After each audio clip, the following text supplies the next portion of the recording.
Alaikum. Today, the topic of discussion is action potential.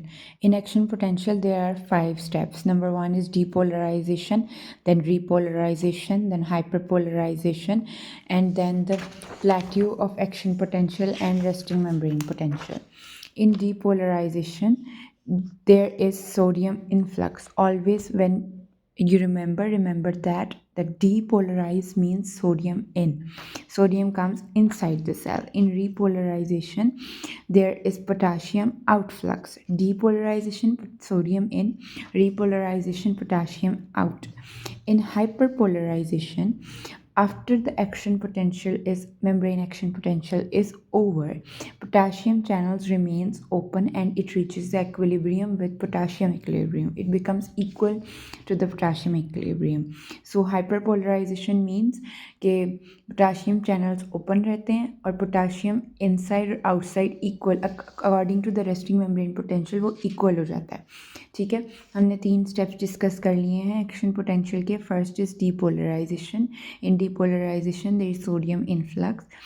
In repolarization, it is due to potassium outflux. Hyperpolarization is when the after action potential is over, potassium channel remains open, and membrane potential becomes equal to the potassium equilibrium. Then comes the plateau phase.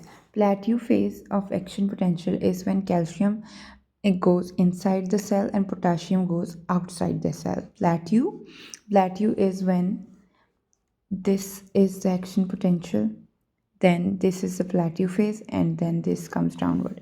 So this is depolarization, this is repolarization,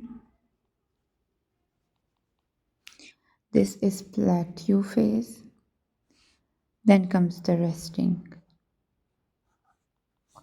So in depolarization, sodium goes in.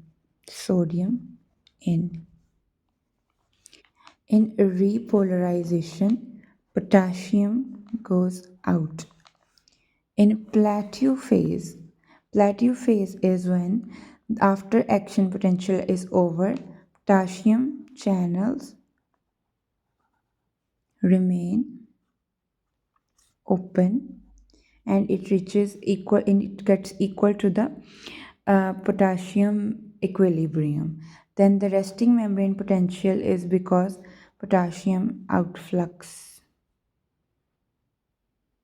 or efflux. This is all for today.